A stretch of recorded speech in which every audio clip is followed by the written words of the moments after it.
Bienvenue sur Africa 24 dans cette nouvelle édition du QG Week-end. Voici les titres de l'actualité. L'ancien bâtonnier Akeremouna est candidat à l'élection présidentielle du 7 octobre 2018 au Cameroun. Il se présentera sous la bannière du Front populaire pour le développement avec un projet électoral basé sur 3 grands axes et détails à suivre dans cette édition.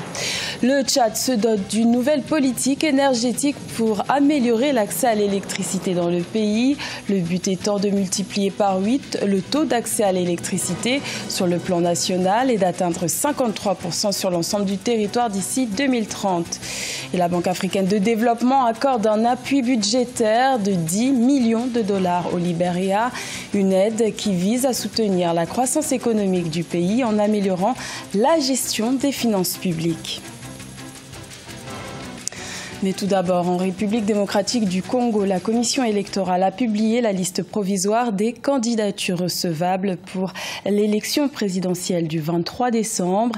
Et 6 dossiers sur les 25 déposés ont été déclarés irrecevables, parmi lesquels se trouve celui de l'ancien vice-président Jean-Pierre Bemba et ceux des anciens premiers ministres Antoine Gizenga, Adolphe Muzito et Sami Badibanga. Les candidatures de Jean-Paul Mokangolo et Marie-Josée Ifoku, la seule femme candidate en lice, ont elles aussi été rejetées. Il y a donc 19 candidatures sur 25 qui ont été retenues par la commission électorale. Pour la présidentielle, les candidats exclus ont un délai de 48 heures pour faire appel de ces décisions. Santé, éducation et justice, ce sont les 3 grands axes du projet électoral de l'ancien bâtonnier camerounais Akeremouna. Il se présente à l'élection présidentielle du 7 octobre 2018 sous la bannière du Front populaire pour le développement. Il entend également faire du problème anglophone l'une de ses priorités. Reportage de notre correspondante Viviane Bauken. Au travers de ces piliers électoraux majeurs que sont la santé, l'éducation et la justice, le candidat à la présidentielle du Cameroun, Akeremouna, entend toucher le cœur des préoccupations des Camerounais. L'ancien bâtonnier rêve d'un système de santé universel, d'un système éducatif adapté aux besoins de l'heure et d'une justice indépendante. Ces axes-là atteignent, n'est-ce pas, le plus pauvre de pauvres et le plus faible de faibles dans nos pays.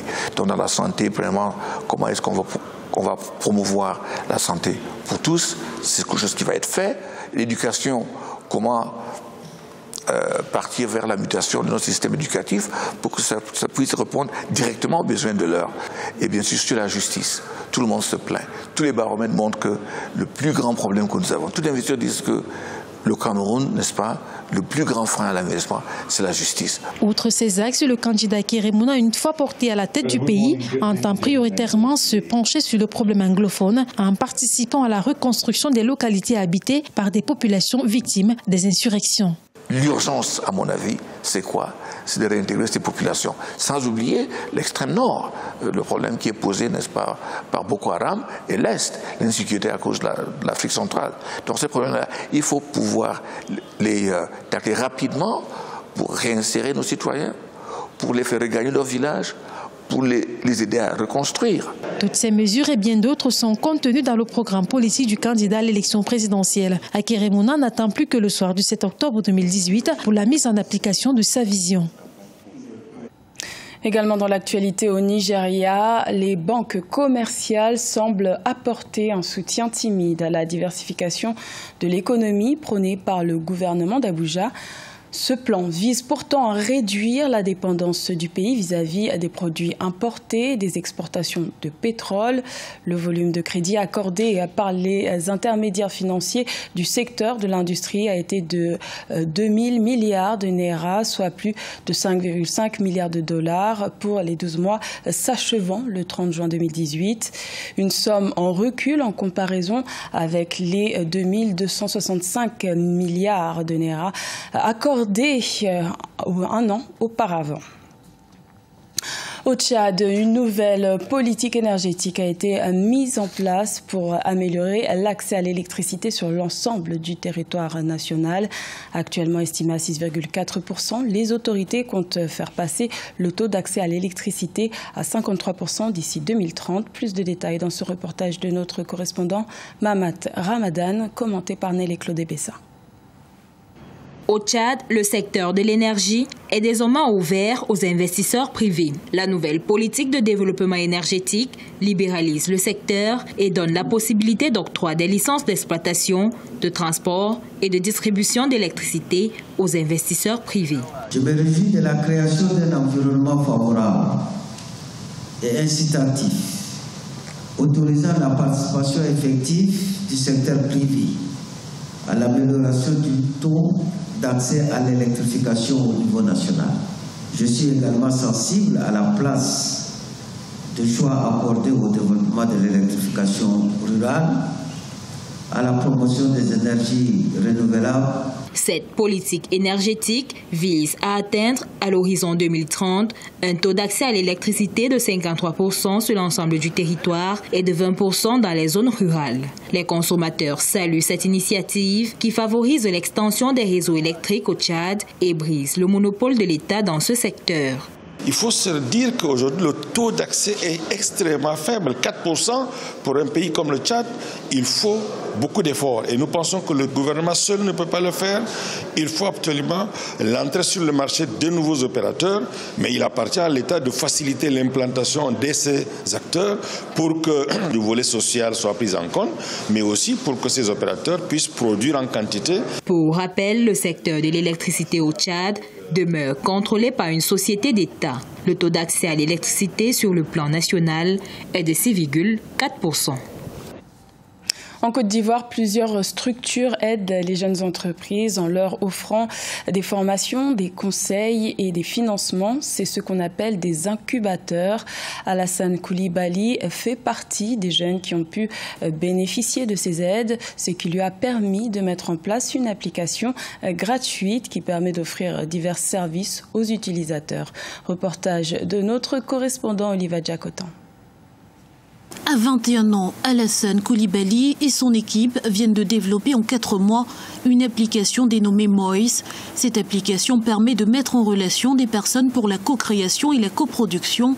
La plateforme virtuelle offre plusieurs services et permet de mieux booster l'économie circulaire dans le pays. Ça permettra en fait à des gens de supprimer la barrière qui a été créée entre les personnes ayant des projets à réaliser et les intermédiaires que sont par exemple les grossistes ou par exemple les magasins. Par exemple, une personne qui doit construire une maison pourra contacter directement un maçon qui lui fera un devis plutôt que par exemple d'aller directement à un magasin pour acheter des matériaux. Selon des universitaires, seulement 3% des étudiants formés parviennent à créer des entreprises en Afrique, d'où la nécessité de promouvoir les incubateurs. En Côte d'Ivoire, par exemple, certaines universités incubent par an 1000 jeunes pour renforcer les capacités dans ce sens. Le diplôme, il est important, c'est vrai, mais ce qui est important, c'est de viser aussi son employabilité, de viser sa capacité à être dans une logique de résolution de problèmes pour sa communauté. Et c'est vraiment important que les jeunes regardent des chaînes de valeur quand ils sont dans leur communauté et voient comment ils peuvent résoudre des problèmes et se créer des produits qui seront utiles pour s'affirmer après en tant qu'entrepreneur dans cette communauté. Le programme Un étudiant, un entrepreneur est désormais de plus en plus expérimenté dans plusieurs universités en Côte d'Ivoire. Objectif, trouver une solution à l'épineux problème du chômage des jeunes. Un reportage d'Oliva Djakotan commenté par Graziella Tchakonte. Un nouvel accord de financement a été trouvé entre le Libéria et la Banque africaine de développement. Au total, 10 millions de dollars vont être déboursés par l'Institut financière panafricaine pour améliorer la gestion financière du Libéria qui compte renforcer son taux de croissance estimé à 2,6% en 2017. Ange Bijounio-Ménio. 10 millions de dollars, c'est la valeur de l'appui budgétaire octroyé au Libéria par la Banque africaine de développement, avec pour objectif de permettre au pays d'améliorer la gestion de ses finances publiques et de renforcer son taux de croissance économique qui est de 2,6% en 2017.